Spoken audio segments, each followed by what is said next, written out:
puisque le sujet c'est la mémoire dans les neurosciences actuelles. Donc je vous ai préparé un petit résumé qui est tout sauf exhaustif, en étudiant à partir de pas mal de sources. Je vous ai mis 2 noms au tableau qui sont assez connus aujourd'hui dans le domaine.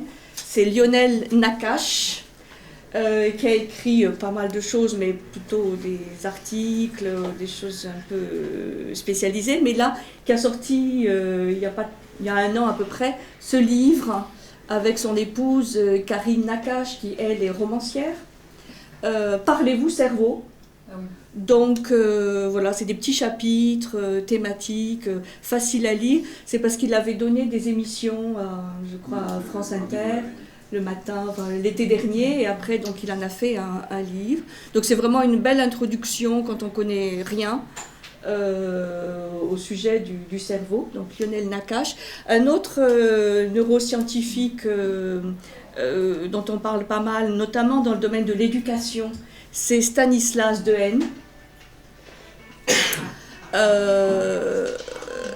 Sur la plasticité cérébrale, et ce sont tous les deux des chercheurs donc, qui font beaucoup d'expériences et qui sont vraiment pointus sur le sujet. Et sinon, grâce à Colette, j'avais eu, parce qu'il y a plein de revues, mais ce numéro de Science et Vie, qui date de septembre 2018, donc ça va, il n'est pas trop ancien, sur mémoire. On a découvert les molécules des souvenirs. Alors, c'est vrai que le cerveau est à la mode aussi, donc vous avez toujours plein de publications assez... on a redécouvert tout, on sait tout. Ça montre aussi toutes les querelles violentes qu'il peut y avoir aujourd'hui entre scientifiques, chacun défendant une vision. Mais là, j'utiliserai quelques éléments de cette revue aussi pour cette conférence. Voilà, donc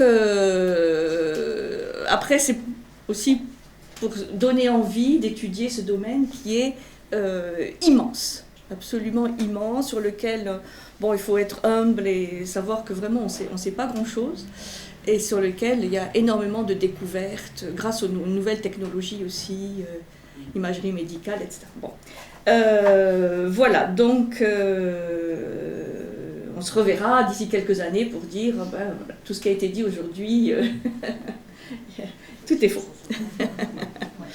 Alors, j'ai simplement résumé comme ça un peu les enseignements des 2 conférences précédentes qui pourraient être en lien avec ce qu'on va voir aujourd'hui, pour histoire quand même de faire un lien.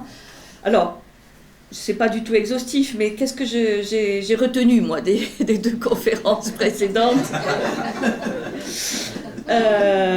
le lien entre la mémoire et les lieux. Les fameux loci, de Cicéron, de Quintilien, et de tous les médiévaux et les hommes de la Renaissance qui se sont penchés sur le sujet. Mémoire et lieu, ça c'est quelque chose qu'on va retrouver aujourd'hui. Le lien entre la mémoire et les images, les fameux imagenes, loci et imagenes. Le fait que la mémoire prend un chemin spatio-temporel, un chemin spatio-temporel, c'est une expression qu'on va retrouver aujourd'hui. Vous savez, l'orateur qui déambule dans un bâtiment dans un certain ordre, là où il a placé, dans les lieux, les images liées au concept, etc. Vous vous rappelez ? Oui. Donc un chemin spatio-temporel. La mémoire fonctionne par association, concept, image, lieu. C'est une association qu'on a largement développée. Le rôle de la répétition pour ancrer des choses dans sa mémoire. Là, c'est les conseils que donnait Cicéron à ses élèves de rhétorique. Il faut de toute façon répéter, déambuler, redéambuler pour vraiment ancrer les choses dans la mémoire. On va retrouver cela aujourd'hui. La répétition pour ancrer les choses dans la mémoire. Le fait que la mémoire artificielle s'exerce, Hein, tout ce qu'on a vu, c'était les exercices justement pour développer cette mémoire artificielle qui se travaille. La mémoire est comme un coffre à trésors, ça c'était Saint-Augustin, avec lequel on vit.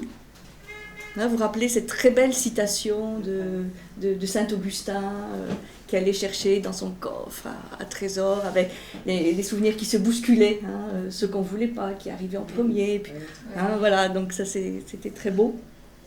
Donc voilà, on vit avec plein de choses, plein de souvenirs, certains affleurent à la conscience, d'autres sont enfouis plus ou moins profondément. Certains souvenirs reviennent plus facilement que d'autres, ça on l'avait vu aussi avec Saint-Augustin. On peut faire venir certains souvenirs à volonté, c'est ce qu'il nous expliquait aussi, c'est qu'on dit, bon, celui-là, non, je t'ai pas appelé, mais j'appelle un autre souvenir, et qu'on peut donc le faire revenir à la conscience. Et puis avec, évidemment, les philosophes de la Renaissance, que ce soit Raymond Lull ou Giordano Bruno, cette idée que la mémoire a une capacité infinie. Infinie.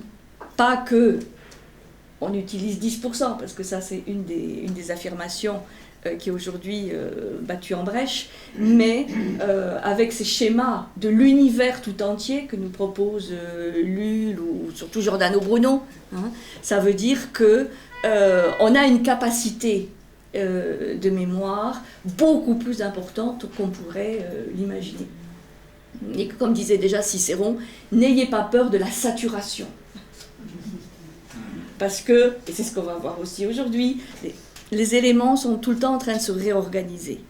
Donc, on ne peut pas dire, oh là là, non, ça, je ne veux pas me saturer la tête avec trop de choses, donc ça, non. Il n'y a pas de risque. Enfin, le risque peut-être ailleurs, mais il y a une capacité infinie. Bon, voilà quelques éléments que j'ai listés de ce qu'on a vu pour faire un lien avec aujourd'hui. Donc, premier grand sujet, ce que développe notamment Lionel Nakache, c'est qu'il existe une dialectique entre l'étude de la mémoire et l'étude du cerveau. Une dialectique entre l'étude de la mémoire et l'étude du cerveau. C'est-à-dire que ce qu'il explique, c'est qu'on peut s'intéresser à la mémoire, au sujet de la mémoire, sans forcément s'intéresser au cerveau.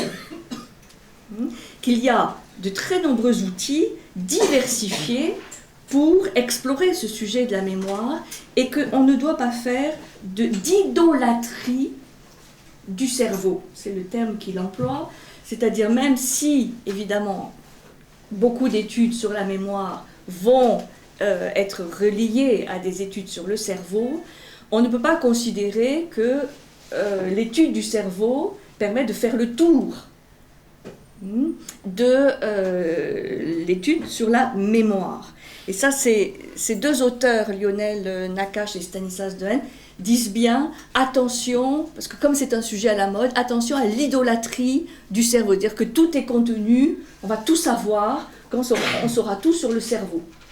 Eux disent, attention, ce n'est pas vrai. Et donc, c'est pour ça qu'ils emploient cette expression d'une dialectique entre la mémoire, c'est-à-dire tout ce que traitent les neurosciences cognitives, mais aussi les neurosciences affectives, puisque les neurosciences, il y a grosso modo deux grandes branches, les neurosciences cognitives, sur tout le processus de l'apprentissage, de la connaissance, comment on apprend, comment on connaît, comment on se remémore, et les neurosciences affectives, qui mettent l'accent plus sur les processus affectifs, justement, de l'apprentissage et de la mémoire.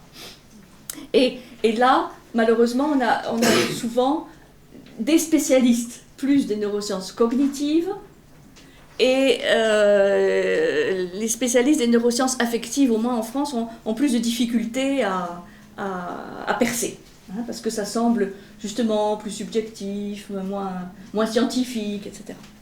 Donc, je reviens à ma vision dialectique entre l'étude de la mémoire, qui se fait donc par les neurosciences, et l'étude du cerveau. Et donc, bien entendu, ils disent, on va partir d'une définition assez simple de la mémoire. On se tourne vers le cerveau pour voir comment se nouent des liens entre ces phénomènes de mémoire et le cerveau, et ça amène à une redéfinition du terme initial ou de comment on définit la mémoire. Vous voyez, c'est pour ça qu'il emploie le terme de dialectique entre la mémoire et le cerveau. On fait des hypothèses sur la mémoire, on va voir dans le cerveau qu'est-ce que ça donne avec aujourd'hui plein d'expérimentations possibles, avec des imageries. On connaît toutes ces images en couleur du cerveau, on dit voilà, il y a cette aire du cerveau qui s'active quand... Bon. C'est très très diffusé aujourd'hui, il y a beaucoup de revues qui en font un petit peu un fonds de commerce, des études sur le cerveau avec toujours des découvertes extraordinaires, mais bon, c'est plus complexe que cela, on va le voir. Donc c'est un enchaînement de cycles, un mouvement de la pensée qui témoigne de l'interdisciplinarité entre l'étude de la mémoire et la connaissance du cerveau. Tout ça pour dire... Le cerveau, bien sûr, va nous donner des renseignements essentiels, mais pas que. Alors, cette dialectique mémoire-cerveau nous amène à plusieurs découvertes. Première grande découverte, c'est le passage de la mémoire au singulier, c'est-à-dire la mémoire, à une pluralité de mémoires. C'est-à-dire maintenant, le terme mémoire s'emploie toujours au pluriel. On parle des mémoires, on ne parle plus de la mémoire. Ça, c'est un changement de paradigme quand même assez radical. On parle de mémoire au pluriel et non plus d'une mémoire un peu monolithique.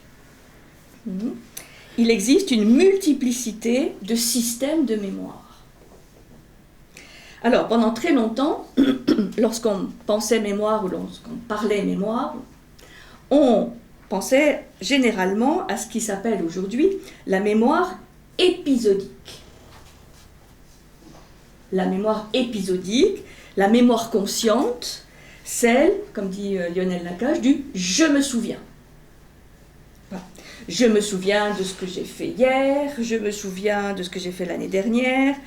C'est une mémoire subjective, c'est une mémoire qui nous est chère parce que c'est la mémoire de tous nos souvenirs. Qui permet de réaliser des voyages dans le passé, nous replonger dans une atmosphère qu'on a connue dans le passé, les personnes qu'on y a rencontrées, ce qu'on a dit, enfin voilà, tous ces trésors qui nous appartiennent à nous en propre, qui sont notre vie, qu'on appelle la mémoire épisodique. Et bien souvent, jusqu'à maintenant, quand on parlait de la mémoire, c'était de cela dont on parlait, cette mémoire des souvenirs. Je me souviens, je me rappelle, et qui compose un peu notre identité. Même si, de tous ces souvenirs, on ne se rappelle pas à chaque instant l'intégralité. On est bien d'accord. Cette mémoire épisodique, elle est autobiographique. C'est ce qui m'appartient en propre. Alors, pour autant, donc, on a découvert depuis une 50aine d'années, quand même, c'est pas tout récent, à travers beaucoup d'expériences et d'observations, que nous avons, alors là je dirais au moins une douzaine de systèmes mnésiques, c'est-à-dire de systèmes de mémoire. Peut-être on va en découvrir plus, mais enfin pour l'instant on dit à peu près une douzaine, des systèmes de mémoire différents et qui sont relativement indépendants les uns des autres. Alors je dis relativement indépendants parce que ce qu'on va voir c'est que quand même dans cette complexité, tout est lié. Donc on ne peut pas dire, oh voilà, on a tel système de mémoire qui est complètement indépendant de tout le reste. Ça serait un peu radical.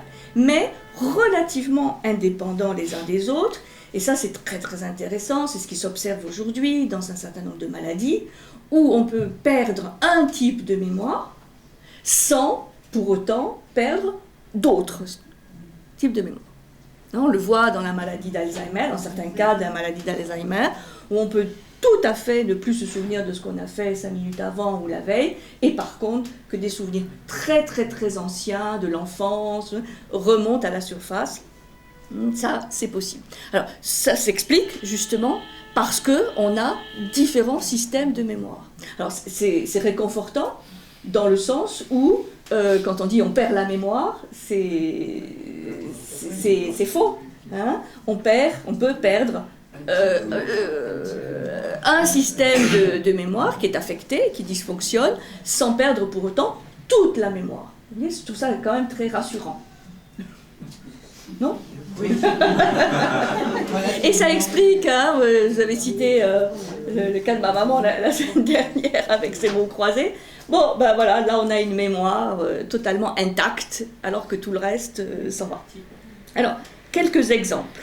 On parle de la mémoire par conditionnement. Mémoire par conditionnement. Vous vous rappelez les expériences, les célèbres expériences de Pavlov, hein, voilà, qui associe un système sonore avec le fait d'avoir un... Mémoire par conditionnement qui semble relativement indépendant de la mémoire épisodique. Ce qui veut dire que ça met en œuvre un réseau spécifique de cette mémoire par conditionnement. Et ce qui est acquis par conditionnement va s'ancrer, va se vivre de manière différente que des souvenirs, des apprentissages acquis d'une autre manière. On dispose également de la mémoire procédurale, ce qu'on appelle la mémoire procédurale, c'est-à-dire la mémoire basée sur des procédures. Ça, c'est lié à l'apprentissage. Donc là, c'est pas la mémoire par conditionnement. Hein. Qui dit conditionnement dit quand même un peu matraquage. Hein. Voilà. Là, c'est la mémoire procédurale qui est liée à l'apprentissage. Par exemple, lorsqu'on apprend à conduire une voiture, à faire du vélo, ou qu'on apprend à jouer d'un instrument de musique. Donc, on apprend, il y a des procédures, il y a un ordre. Ça, c'est ce qui va reposer sur d'autres circuits de mémorisation que ce qu'on apprend de manière différente. On va parler aussi de la mémoire sémantique. Alors, attention, c'est un faux ami, hein, comme on dit dans les langues étrangères. La mémoire sémantique, ça pourrait faire penser au langage. Hein, parce que la sémantique, c'est quand même la science du langage. Donc, c'est pas ça. La mémoire sémantique, c'est ce qui renvoie à un certain nombre de connaissances ou de savoirs qu'on acquiert sur le monde, sur l'histoire, mais qui n'appartiennent pas à notre vécu propre. Exemple, la Terre tourne autour du Soleil. Connaissance donc astronomique, le fameux 1515, ou la connaissance sur telle espèce animale. Donc, cette mémoire sémantique, elle renvoie plutôt aux faits, à notre connaissance de l'arithmétique, de l'histoire, des objets, du monde lui-même. Et c'est ça qui permet aussi d'avoir un certain nombre de repères dans l'espace, dans le temps, grâce à cette mémoire sémantique. Vous voyez, on pourrait, je force le trait, mais tout oublier, mais vraiment tout, sauf que 1515, c'est la victoire de Marignan. Et là, on peut dire, quand même, il a de bons souvenirs. Bon, c'est la mémoire sémantique. Ou que la Terre tourne autour du Soleil. Apparemment, ce n'est pas aussi évident pour nos concitoyens que la Terre tourne autour du Soleil, parce qu'on dit toujours quand même que le Soleil se lève et le Soleil se couche. Donc, la représentation est difficile à changer, mais quand même, ça fait partie de ces connaissances vous voyez, de base, hein, de l'honnête homme. On va parler, donc vous voyez, ça fait déjà donc, mémoire épisodique, conditionnement, procédural, sémantique, la mémoire sensorielle. Alors, tout le monde connaît l'exemple proustien de la Madeleine. Mais vous savez, tous ces scientifiques, ils le citent en disant, Proust, quand même, il avait une psychologie assez fine. Comment le goût de la Madeleine trempée dans le thé fait ressurgir plein de... Alors là, c'est vraiment intéressant parce que ça met en œuvre le goût, hein, mais aussi l'odeur. Hein. Ce qu'on découvre aujourd'hui, c'est que le sens olfactif peut être un sens très intéressant lié à la mémoire. C'est-à-dire on peut, et ça c'est C'est aussi utilisé dans des cas d'amnésie, de refaire surgir des souvenirs grâce aux odeurs. Donc la mémoire sensorielle, elle est extrêmement brève, elle correspond pratiquement au temps de perception d'un stimulus, soit visuel, soit auditif, soit tactile, etc., par nos organes sensoriels. Donc, par exemple, la mémoire sensorielle visuelle et la mémoire sensorielle auditive ont une persistance comprise entre 300 et 500 millisecondes. Vous voyez l'impact. Donc, c'est une mémoire très fugace, en fait. Enfin, pour l'instant, c'est ce qu'on sait. Après, elle peut faire son chemin, mais c'est des stimuli dont on n'est pas forcément conscient, d'ailleurs. C'est l'enregistrement qui est fugace. Oui, le stimulus, l'impact du stimulus qui est très fugace. Et après, ça peut continuer à vivre ou pas. Donc justement dans la mémoire. Donc là, on ne sait pas grand-chose sur le sujet. On sait qu'à ce stimuli peuvent s'ajouter des perceptions captées par les autres sens, mais qui semblent jouer un rôle moins important. Le toucher, le goût, sauf l'odorat, qui effectivement semblerait assez prégnant. Donc ça, c'est la mémoire sensorielle, c'est-à-dire qui est mise en activité par les stimuli reçus par nos sens, nos 5 sens. Et évidemment, vous savez, on peut être plus visuel, plus auditif, pour apprendre par cœur. Certains vont avoir besoin de voir le texte, d'autres de l'entendre. Il y a tous les systèmes de... franchement, c'est pas grand-chose sur ce sujet, me semble-t-il, aujourd'hui. On a aussi... Alors, c'est d'autres appellations. La mémoire à court terme. La mémoire à court terme, également appelée mémoire de travail. C'est celle qu'on sollicite en permanence. Là aussi, c'est une mémoire immédiate qui nous offre la capacité de retenir pendant une ou quelques dizaines de secondes jusqu'à 7 éléments d'information en moyenne. Donc, c'est la mémoire vraiment court terme. On retient un numéro de téléphone et puis après, on l'oublie. Donc, c'est une capacité aussi mémorielle, mais très court terme. Et en plus, si ça n'a pas un intérêt pour nous de le retenir, ça, voilà. Par exemple, les conférences du jeudi matin, c'est la mémoire à court terme, pendant une et quelques dizaines de secondes. Alors, faut comprendre. Non, je blague, mais il faut comprendre que dans l'apprentissage, c'est voilà, et on demande le lendemain qu'est-ce qu'on a vu la veille. Voilà, c'est mémoire à court terme. Alors, celle-ci, elle est très active dans certaines régions du cerveau, comme le lobe, ce qu'on appelle le lobe préfrontal, c'est-à-dire plutôt en avant du cerveau. Alors, il y a la mémoire à long terme, et là, ce qu'on appelle la mémoire à long terme, c'est plutôt ce qu'on appelle aussi la mémoire épisodique. Épisodique, c'est-à-dire la mémoire des souvenirs. C'est-à-dire des souvenirs qui peuvent nous accompagner toute une vie. Notamment dans le cas d'expériences parfois un peu fortes ou traumatisantes qu'on va porter absolument toute la...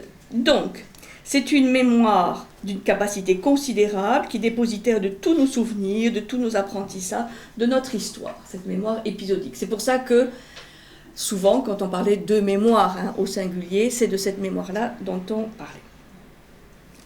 Alors, on y reviendra tout à l'heure, mais déjà, savoir que le passage de la mémoire à court terme à la mémoire à long terme s'effectue grâce à une structure qu'on va trouver dans le cerveau, qui est très très étudiée aujourd'hui, qu'on appelle l'hippocampe, ou les hippocampes, puisqu'on en a 2, qui sont des petites structures dans les replis des lobes temporaux, sur les côtés, sur les tempes. Hippocampe, parce que, en fait, ça a la forme d'un hippocampe. Donc, il y a beaucoup d'images sensorielles qui vont passer par l'hippocampe, et on verra tout à l'heure plus en détail le rôle de ces hippocampes. Il y a aussi évidemment une autre structure très importante en relation avec les hippocampes qu'on appelle le cortex. Donc, je reviendrai sur la définition du cortex.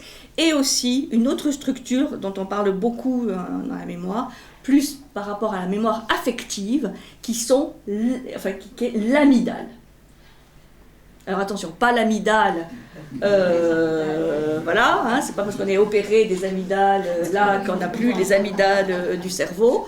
Non, non, je dis parce que parfois, Lionel Nakache, bon, c'était assez amusant, il fait une conférence, puis il y a une dame qui vient le voir à la fin, elle dit, ah, professeur, j'ai été opéré des amygdales, est-ce que vous pensez que ça a un lien avec le fait que j'ai un problème de mémoire? Donc, ce qui prouve que si, voilà, on peut faire l'erreur. Donc c'est une structure qui est plus liée dans le cerveau à la balance émotionnelle, comment on se gère les émotions. Et elle est où? J'en sais rien, je ne sais plus où elle est. On va chercher où elle est, l'amygdale.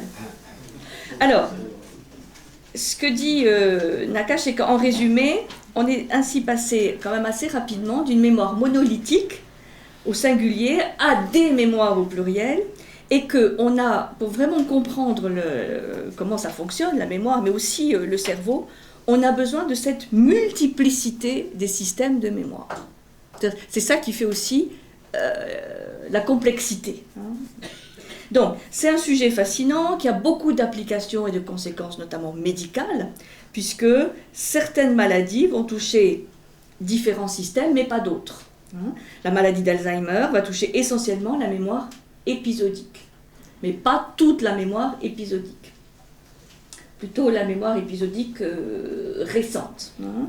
La démence sémantique, c'est le nom d'une maladie, hein. La démence sémantique va toucher la mémoire sémantique. C'est-à-dire que là, il n'y aura plus de connaissances de base, la Terre tourne autour du Soleil, on ne sait plus rien de tout ça, ce qu'on appelle la démence sémantique. Et la maladie de Parkinson va toucher, dit-on, plutôt la mémoire procédurale, c'est-à-dire la mémoire liée à l'apprentissage. C'est-à-dire que là, il n'y a plus cette mémoire, donc on ne sait plus faire des gestes simples. Éplucher les légumes, faire du vélo, tout ça disparaît parce que c'est la mémoire procédurale qui est atteinte. Donc c'est tout le réseau et les circuits de la mémoire procédurale qui est atteinte. Ça ne veut pas dire que les autres réseaux soient atteints aussi. Voilà. Donc ça c'est un petit peu cette révolution quand même dans ce système, cette connaissance de la mémoire, c'est les mémoires. Deuxième grand ensemble de découvertes, c'est sur la structure du cerveau. Effectivement, là on a fait plein de découvertes. Alors je vais d'abord parler du cerveau, du crâne, qu'on a dans la boîte crânienne. En principe, c'est ce qu'on appelle le cerveau. Bon, mais maintenant, là aussi, on va parler de multiplicité de cerveaux. Je viendrai tout à l'heure, le cerveau qu'on pourrait avoir dans l'intestin, le cerveau du cœur, hein, qui est, semble-t-il, sur lequel on a tout à découvrir, pour la simple raison qu'on a découvert que des neurones, hein, qui sont les cellules du système nerveux, les neurones, bien sûr il y en a beaucoup dans le cerveau qui est là, mais il y en a aussi beaucoup dans l'intestin, et moins semble-t-il dans le cœur, mais qui joue un rôle essentiel. Ça veut dire qu'il y a multiplicité, là aussi, diversité des systèmes nerveux.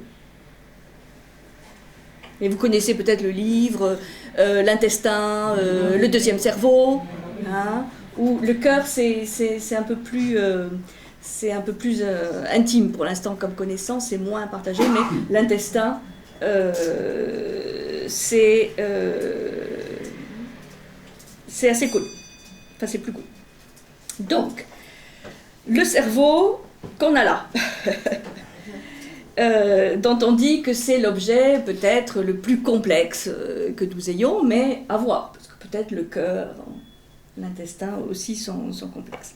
Donc ce que dit par exemple Nakache, c'est que pour aborder la complexité du cerveau, il faut passer par ce qu'on peut appeler le vertige des nombres. Parce que c'est absolument, vous allez le voir, vertigineux, effectivement. Déjà, ce vertige des nombres, on peut l'illustrer par le nombre des connexions entre les cellules, donc les plus célèbres de notre cerveau, qu'on appelle les neurones. Alors, les estimations d'aujourd'hui, qui seront peut-être fausses demain, hein, sont les suivantes. Dans un cerveau humain, il y a environ entre 85 et 100 milliards de neurones. Donc, pour faire simple, on va dire 100 milliards de neurones. Tous, hein? Hein, donc l'histoire de t'as un neurone, t'as deux neurones. Non. On en a au moins 85 milliards. Bon, et souvent on dit, bon, 100 milliards de neurones. Chacun de ces neurones est soit au repos, soit dans un mode actif. Hein, on verra ça tout à l'heure. Donc, au repos, il est au repos, en mode actif. Il est dans un état dans lequel il se met à communiquer avec ses voisins. Donc, chaque neurone est dans deux états possibles à chaque instant, soit repos, soit actif. Et quand il est actif, eh bien, il se connecte, hein, il y a des connexions avec les autres neurones, d'où l'expression de réseau de neurones. Chaque neurone est en contact avec un autre neurone par ce qu'on appelle les synapses. Hein, vous connaissez le mot?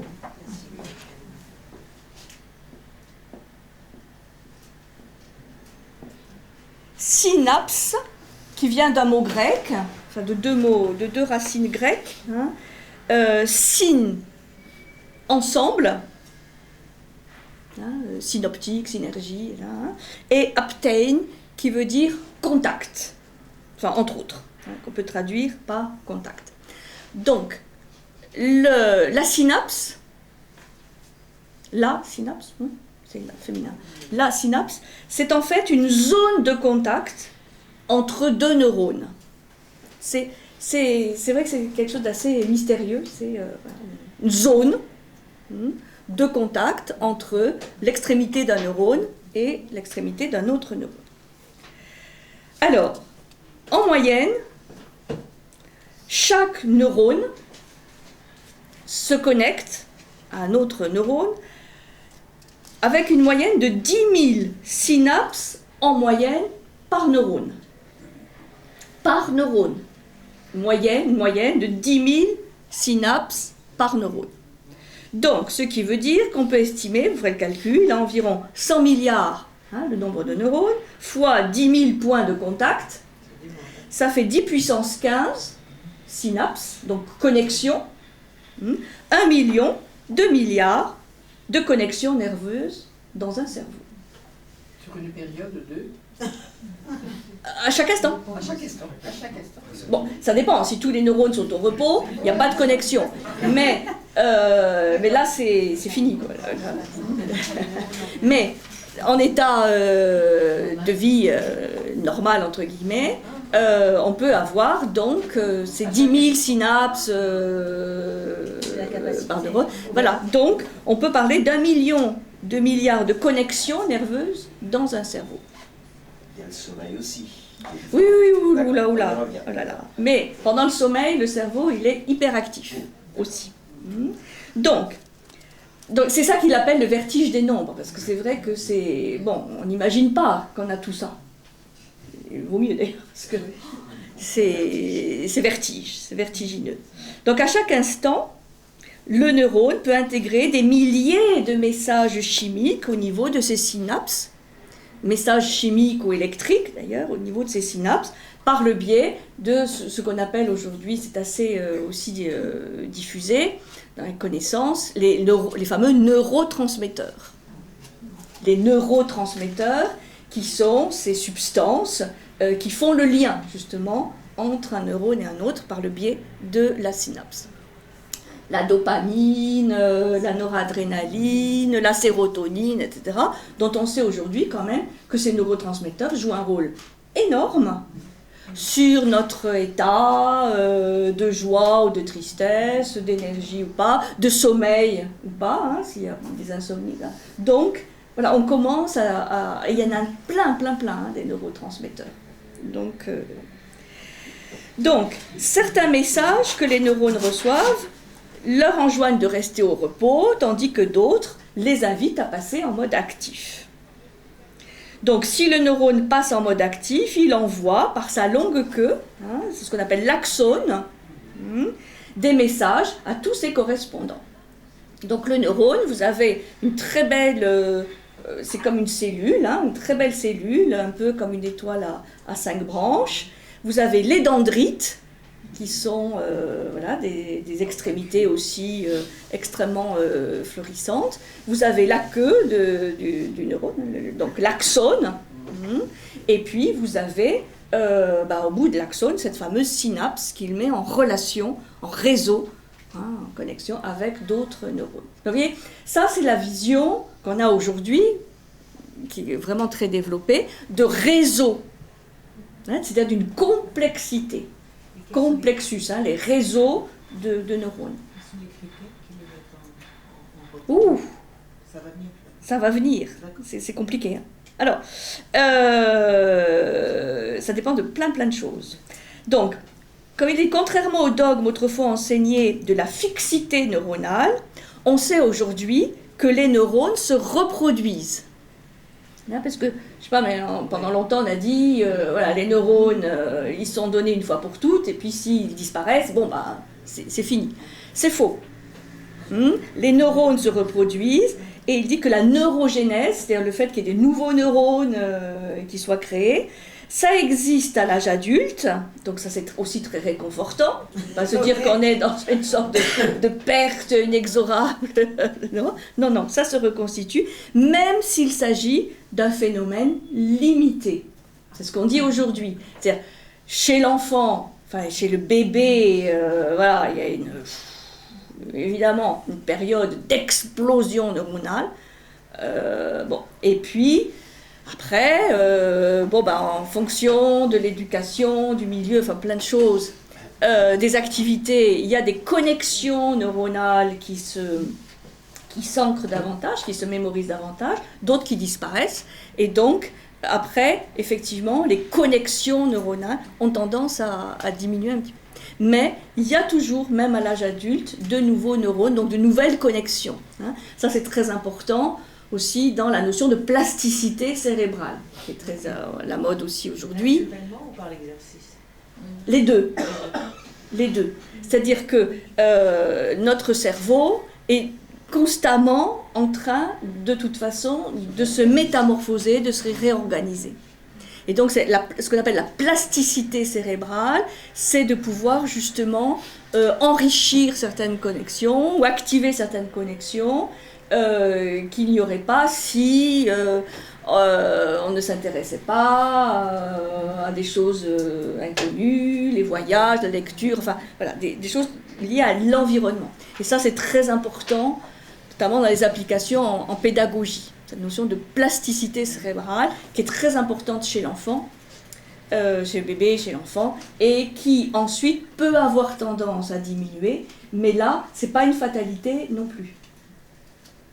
Puisque les connexions aussi neuronales, elles vont être d'autant plus diversifiées et riches que on va les faire bouger. Donc le fait de lire un livre, d'écouter quelque chose, tout ça active les neurones.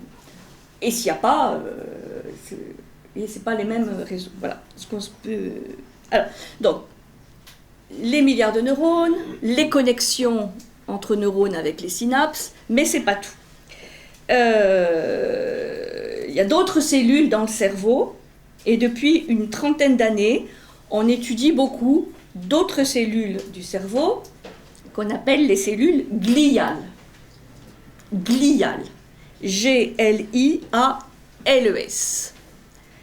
Les cellules gliales, qui sont des cellules blanches. Vous savez, on parlait souvent autrefois de la matière grise. La matière grise, parce que, les neurones sont plutôt gris. Les cellules gliales, elles sont blanches. C'est comme sur la queue des neurones, les axones, il y a une sorte de gaine, de myéline qui est plus blanche. Donc, d'où l'expression du gris et du blanc. Alors, ces cellules gliales, Il y en a plusieurs familles, c'est des cellules dites blanches, et elles sont 10 fois plus nombreuses que les neurones. 10 fois plus nombreuses que les neurones, et évidemment, elles interagissent avec les neurones. Donc, il n'y a pas simplement les interconnexions neurones-neurones, à travers la synapse, il y a aussi l'interaction neurone-cellule gliale. On ne se pensait pas si compliqué. Hein. C'est phénoménal. C'est normal qu'on ne sache vraiment pas grand-chose. Donc la glie, ce qu'on appelle la glie, cellule gliale, la glie, comme c'est la définition qui est là, c'est un terme générique qui désigne les cellules qui environnent les neurones dans le cerveau. Et on est en train de faire plein de découvertes sur ces cellules gliales. C'est en quelque sorte la glu des neurones. C'est une sorte de colle, de milieu qui permet aux neurones de se tenir ensemble. Les cellules gliales assurent l'oxygénation et l'alimentation des neurones. Donc quand on se sent un peu en manque d'oxygène, en état de saturation mentale, manque d'oxygène neuronal, ça peut arriver, c'est la faute à la glie. Voilà, là on a maintenant le bouc émissaire. Les cellules gliales, donc elles oxygènent, elles alimentent les neurones, elles éliminent leurs déchets et elles enveloppent les axones d'une couverture isolante de couleur blanche qui leur permet de communiquer à une vitesse prodigieuse. Alors, donc jusqu'à maintenant, on avait cette vision des cellules gliales qui faisait un peu l'entretien. L'entretien des neurones. Et on commence à découvrir de nouvelles fonctions beaucoup plus complexes et subtiles que de simples ménagères de neurones, quoi. Puisque certaines de ces cellules gliales libèrent elles aussi des neurotransmetteurs. Et elles sont capables de communiquer avec les neurones et de moduler leur activité. Donc vous voyez, on a tout un ensemble d'interconnexions neuronales, mais aussi d'interconnexions avec ces fameuses cellules gliales dont on a, si c'est, combien je vous ai dit, 10 fois plus nombreuses, les autres c'était 100 milliards, donc au moins 1000 milliards de cellules gliales, au moins. Ces neurotransmetteurs assurent la communication entre neurones, mais aussi donc entre neurones et cellules gliales, sur la base d'un mécanisme soit chimique, soit... neurotransmetteur, c'est chimique. Parce qu'il y a aussi des connexions électriques. Tout ça pour dire que le cerveau n'est pas quelque chose de fixe, donné une fois pour toutes, mais qu'à chaque instant... Enfin, à chaque instant, mais même micro-instant, il se modifie physiquement, mentalement, dans le fonctionnement de nos pensées, de nos souvenirs, de nos acquisitions, de nos compétences, de nos émotions. Lionel Nakache cite souvent la fameuse phrase d'Héraclite. On ne se baigne jamais 2 fois dans le même fleuve. Il dit, bon ben voilà, lui il avait déjà compris qu'on vit jamais la même chose 2 fois de suite, on n'a jamais le même souvenir d'un même événement. Ça, moi, c'est quelque chose qui m'a beaucoup frappé, parce qu'on dit le souvenir. Oui, mais le souvenir, chaque fois que, ça on développerait tout à l'heure, chaque fois qu'il revient, il se modifie. Parce qu'il va intégrer des nouvelles choses. Alors ça, c'est aussi fabuleux. Et ça fait partie de la plasticité cérébrale, qu'on peut changer aussi la tonalité de certains souvenirs.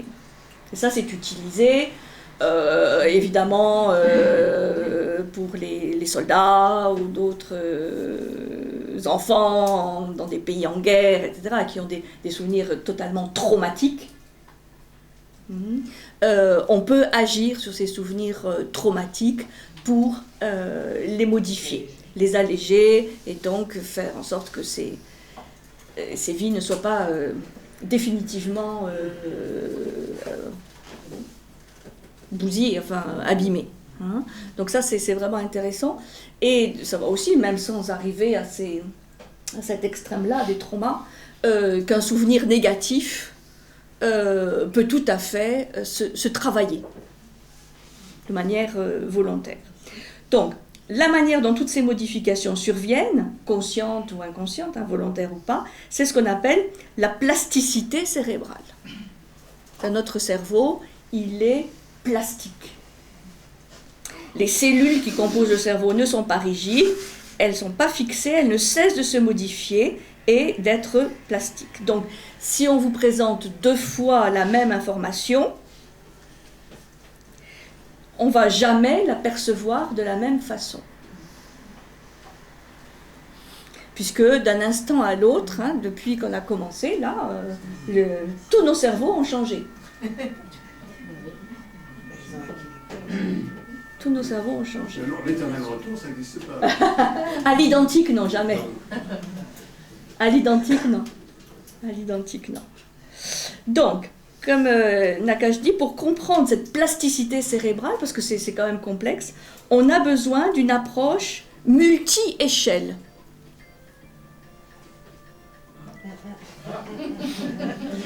Alors ça, c'est le souvenir de la soirée en discothèque d'hier soir.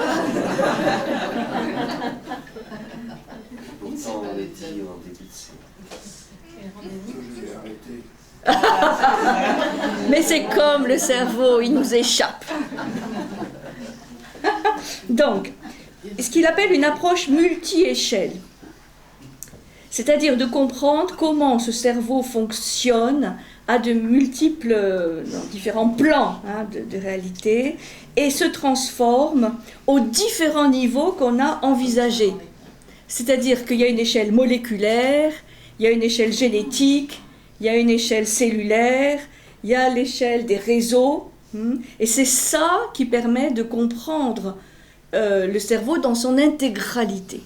C'est pour ça que quand on lit un article, quand on lit un bouquin ou une revue sur ces sujets, il faut toujours avoir en tête que ça s'applique à un niveau, un plan de réalité, mais que c'est peut-être pas l'ensemble. Et comme souvent les scientifiques, ils ont quand même envie de dire ce que j'ai découvert, ça révolutionne complètement la manière dont on voyait les choses, et c'est comme ça qu'il va falloir voir les choses dorénavant. Il faut toujours être très très prudent, comme toujours, mais là, vu la complexité de la chose, peut-être encore plus. Et donc, il faut comprendre aussi que ces différents niveaux d'échelle font appel à différents métiers ou différentes expertises au sein des neurosciences. Donc là aussi, il n'y a pas que les neurosciences cognitives et les neurosciences affectives, mais à l'intérieur des neurosciences, il y a plein de spécialités. Et chaque chercheur travaille sur sa spécialité, c'est-à-dire sur un plan de l'échelle. Mais voilà, c'est très difficile ça prend déjà toute une vie de faire toutes ces expériences. Donc, personne aujourd'hui n'a une vision, comme dirait Pierre, holistique de la chose, globale, totale. On essaie d'assembler un peu les morceaux du puzzle. Bon. Donc ça, c'était un peu sur la structure du cerveau. Donc c'est vrai que ça met un peu en deuxième plan tout ce qu'on nous expliquait sur le cerveau, que j'avais étudié il y a quelques dizaines d'années, sur les 3 cerveaux, le reptilien, le limbique, le cortical. C'est pas que c'est faux, mais c'est relativisé.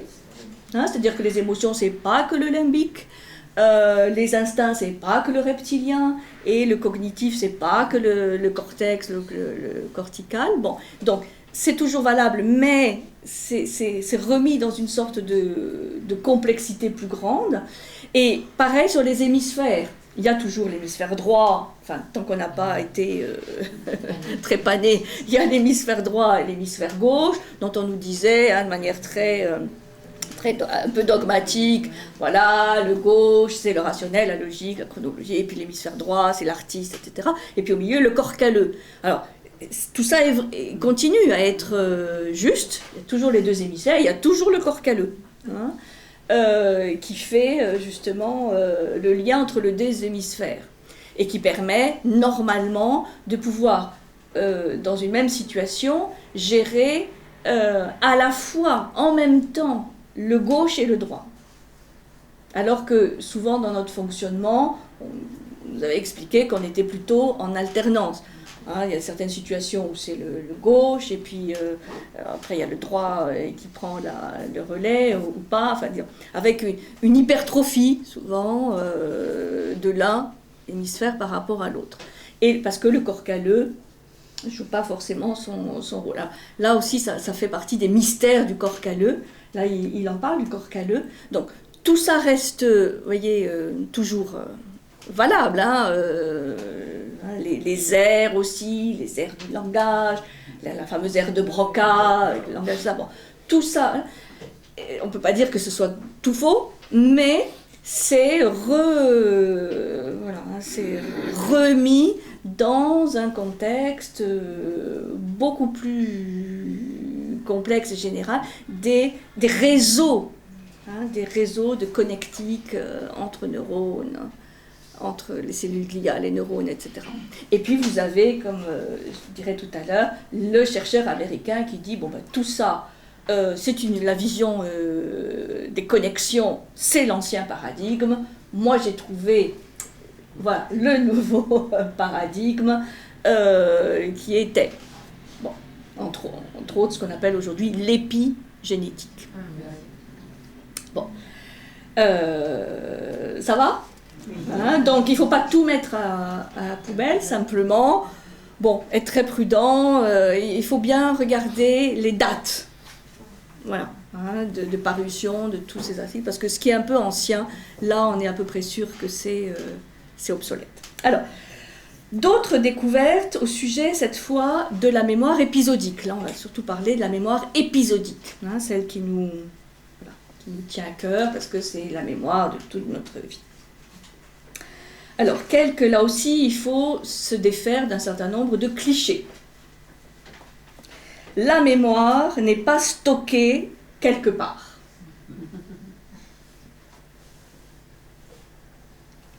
Un souvenir n'est pas un livre stocké sur une étagère précise d'une bibliothèque.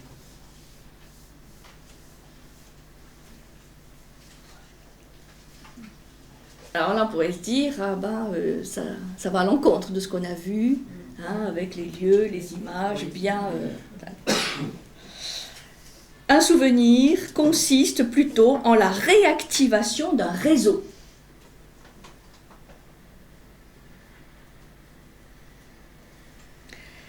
Donc un souvenir n'est pas quelque chose qui est stocké de manière définitive dans un lieu précis, c'est plutôt la réactivation d'un réseau. Et il emploie cette image, Lionel Nakache dit, voilà, un souvenir, c'est pas comme un fichier PDF, par exemple, dans son ordinateur, où dès qu'on allume son ordinateur, on va retrouver son fichier PDF identique. Je dis PDF parce que, normalement, un fichier PDF, il ne se transforme pas, hein, il est figé. Bon. Alors que, un autre fichier peut subir d'autres aléas. Donc, on avait ce cliché, on va chercher un souvenir, et on le retrouve toujours à l'identique. C'est totalement faux. C'est pas un fichier PDF dans son ordinateur qui reste toujours le même. Le souvenir, comme c'est une réactivation de réseau, il change tout le temps. C'est pour ça aussi les problèmes, vous savez, des témoignages. En toute bonne foi, on peut dire une chose quand on vous interroge sur le fait, et puis 10 minutes après, dire à peu près le contraire. C'est pas pas d'être mal intentionné ou de vouloir mentir, mais le souvenir qu'on a, même presque immédiat, change en fonction de ce que l'autre personne à côté a dit. Ah ben oui, effectivement, vous voyez, d'où là les normes, on le sait, hein, subjectivité des témoignages. Alors, un souvenir est-il là pour toujours ? Non. Puisque il peut y avoir des changements qui se produisent au niveau des synapses. Un souvenir peut s'estomper graduellement. Des parties entières du souvenir peuvent disparaître. de façon irréversible ou pas. Il y a aussi ce cas qui est encore pas très bien étudié. Est-ce que l'oubli est totalement définitif, irréversible, ou est-ce qu'il y a des choses, des stimuli qui peuvent faire revenir un souvenir qui était parti dans l'inconscient mais qui revient? Ça. Et est-ce que volontairement on peut décider d'oublier vraiment de manière définitive un souvenir? Là, on ne sait pas trop. La plupart de nos souvenirs nous accompagnent pas toute notre vie. Nous avons des souvenirs aussi d'intensité variée. Les traumatismes, par contre, impactent notre architecture cérébrale jusqu'à notre mort. C'est-à-dire là, quand il y a vraiment des impacts très puissants, traumatiques, là, il y a de fortes chances que ce soit indélébile. Alors, dans le cas d'un oubli définitif, enfin qu'on peut juger définitif, ce qui se produit, c'est que le renforcement des connexions synaptiques a décru, ou ces connexions ont subi d'autres influences qui ont remplacé les anciennes. Alors, le rôle des hippocampes, ces fameux hippocampes, qui sont les deux petites régions lobées dans nos lobes temporaux. La naissance d'un souvenir repose beaucoup sur cette structure de l'hippocampe et de ce qui se passe entre les neurones de ces régions.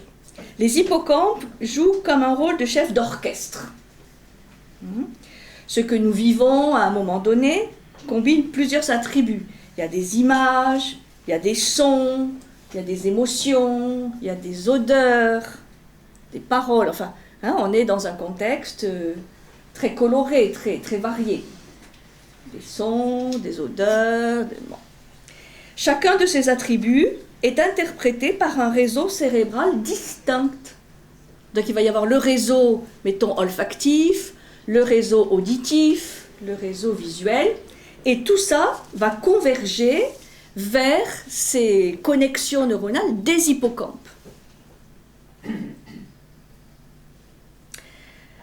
L'hippocampe orchestre ces instrumentistes cérébraux, il compare vraiment à un orchestre, et ces instrumentistes cérébraux jouent la scène que nous vivons en les unifiant dans une même partition.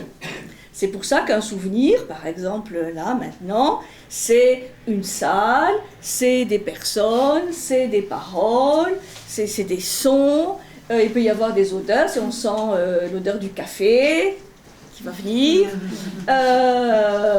Bon, il y a, tous les sens sont en éveil, et c'est pourquoi l'hippocampe va jouer ce rôle de chef d'orchestre et va constituer à un moment donné le souvenir, avec toute cette palette. C'est pour ça que sans hippocampe, impossible de créer un nouveau souvenir. Donc il peut y avoir des dysfonctionnements à un moment donné des hippocampes qui empêchent de créer des nouveaux souvenirs. Par contre, si un souvenir est antérieur et ancré, il n'a plus besoin de l'hippocampe, et donc il peut être encore là. C'est pour ça que vous avez par exemple des personnes qui ont, jusqu'à un trauma, mettons, des bons souvenirs, à partir de l'instant traumatique, incapacité de constituer un nouveau souvenir. Ça, c'est le problème qui rentre en jeu lorsqu'il y a un problème des hippocampes, de ce qui se passe dans les hippocampes. Incapacité de forger un nouveau souvenir. Par contre, ceux qui sont déjà ancrés, ils sont là. Et l'inverse, c'est un autre problème. De pouvoir créer des nouveaux souvenirs, mais de plus se rappeler de souvenirs anciens, c'est un autre réseau. Vous voyez, c'est fin, quoi. C'est extrêmement. Donc, après cette interprétation initiale de l'hippocampe qui est le chef d'orchestre, le souvenir continue à vivre sa propre vie. Et notamment, comme on le verra tout à l'heure, pendant le sommeil. Lorsque le souvenir a été rejoué plusieurs fois, c'est comme si les instrumentistes n'avaient plus besoin de chef d'orchestre, plus besoin de l'hippocampe, parce que, à ce moment-là, ce qui se met en activité, c'est ce qu'on appelle le cortex. Bon, ça on le verra tout à l'heure. Mais pour créer un souvenir et pour ancrer un souvenir, un peu, c'est ce qui se passe dans les hippocampes. Hippocampe gauche, hippocampe droit, puisqu'on en a deux. Donc, les hippocampes, c'est une région clé pour la mémoire épisodique, et c'est une sorte, là on trouve des choses intéressantes, une sorte de GPS cérébral. C'est l'expression qu'il emploie. Une sorte de GPS cérébral. C'est pas que l'hippocampe est un GPS, mais il contient une sorte de GPS cérébral. Dans les années 70, on a découvert ce qu'ils appellent en anglais des place cells. Place, cells, cellules. Place cells, des neurones de lieu, liés au lieu. C'est pour ça qu'ils parlent de GPS. Ce qui veut dire que dès que nous entrons dans un lieu, ce GPS cérébral cartographie le lieu de manière dynamique et identifie notre position. Et c'est là où on voit l'importance du lieu. À tel point que lorsqu'on étudie des rats, ils ont fait beaucoup d'études avec des rats, avec des électrodes dans ce GPS, on peut deviner et reconstituer leur trajectoire dans un labyrinthe, parce qu'ils les font bouger dans un labyrinthe, non pas avec le film vidéo de leur déplacement, mais en analysant le signal de ce GPS cérébral. Parce que pour les rats, ça fonctionne pareil. Donc la première conséquence, c'est que nos souvenirs épisodiques, conscients, vont toujours passer par une spatialisation. Autrement dit, il dit ça très, très simplement, la mémoire consciente revient à une spatialisation du souvenir. C'est-à-dire, un souvenir est toujours associé à un lieu.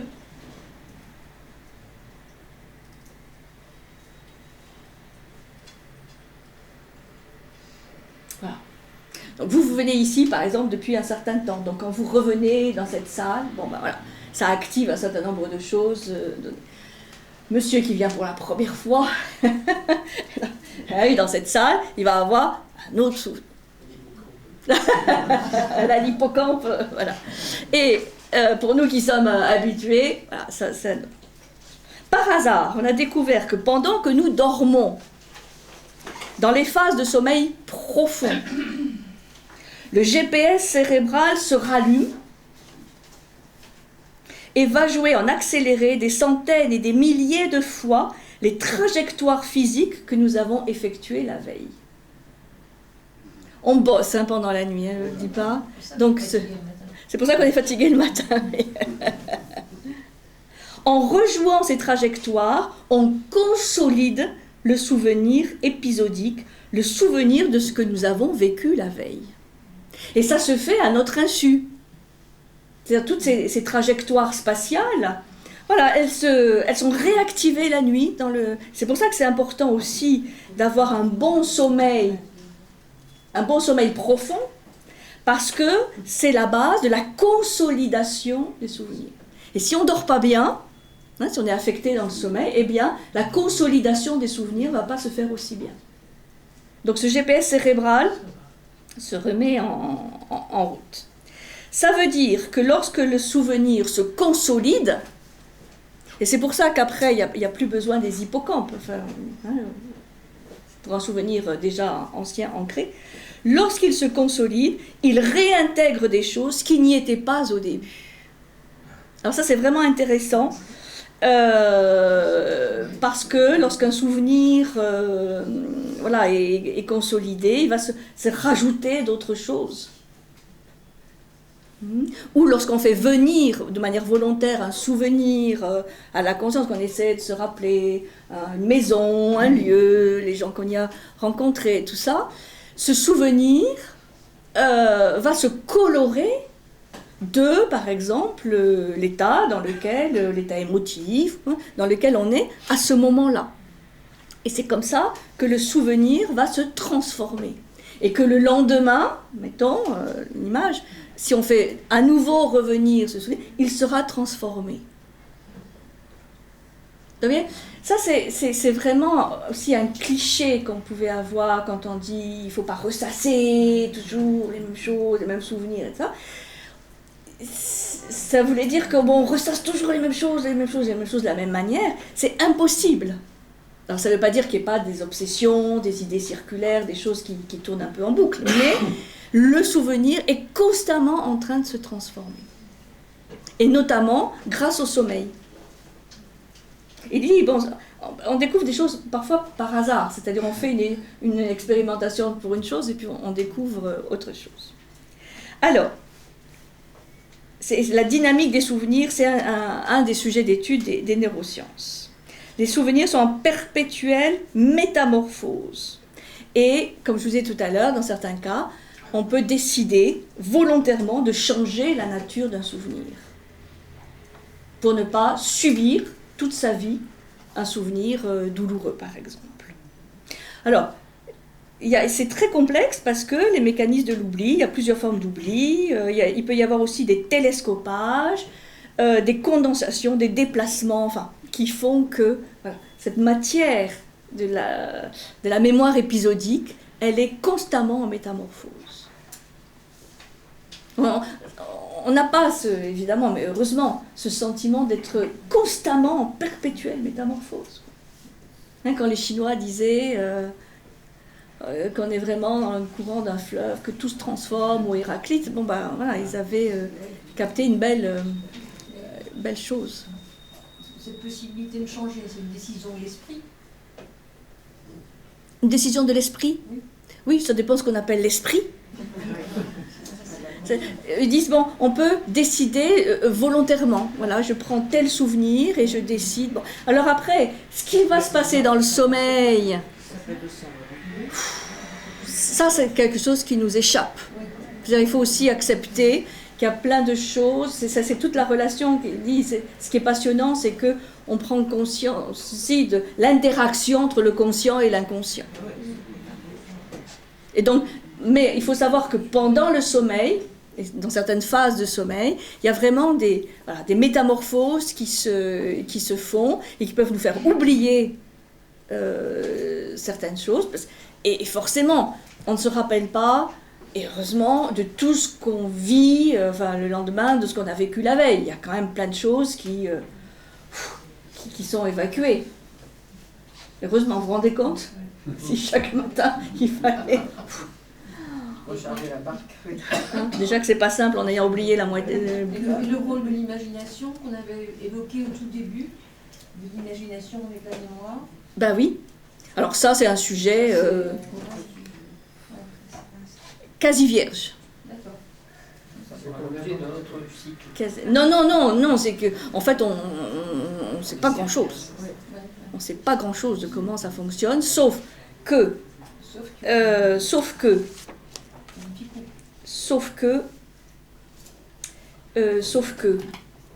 qu'est-ce que vous voulez je vous annonce simplement le scoop suivant quand même. C'est que je vais vous expliquer d'autres choses, mais que en fait, ça c'est l'autre grande découverte qu'il explique, c'est que c'est la même zone qui va nous permettre de nous relier dans l'espace, de faire un lien entre le souvenir et l'espace. C'est la même zone qui est activée pour faire un lien entre le souvenir et le temps. Et que c'est la même zone qui s'occupe de la gestion du passé et de la gestion du futur.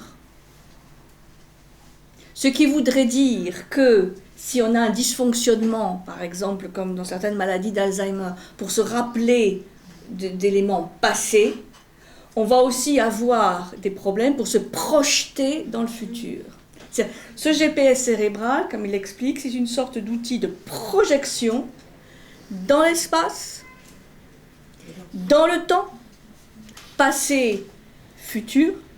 Donc là, oui, il pourrait y avoir ce qu'on appelle un lien mémoire-imagination, projection dans le futur, et aussi, et c'est le troisième scoop que lui il explique, une projection dans l'état d'esprit de l'autre.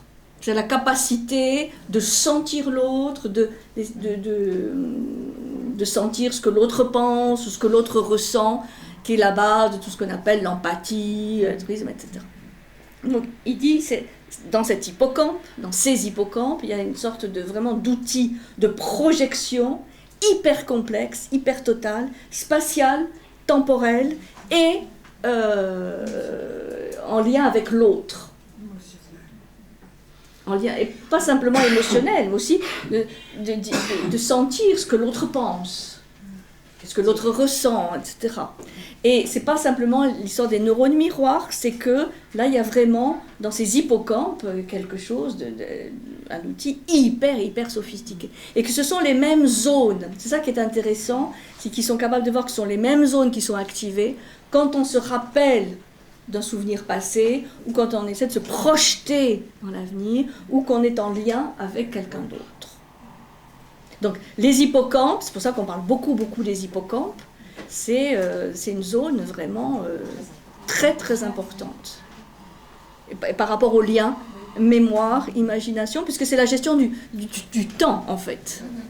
Et que l'espace et le temps sont liés. Et pas dans un environnement isolé, mais toujours en lien avec les autres, avec une dimension plus large que la sienne propre. Ça va ? Vous tenez le coup ? Hein ? Vous vous rappellerez tout ça ? Vous rappellerez que il faisait chaud, on commençait à s'endormir un peu. Mais voilà. Oui, tu peux poser une petite question, mais on fait la pause là. C'est marrant parce que je me suis vraiment retrouvée dans... Alors, concentre-toi.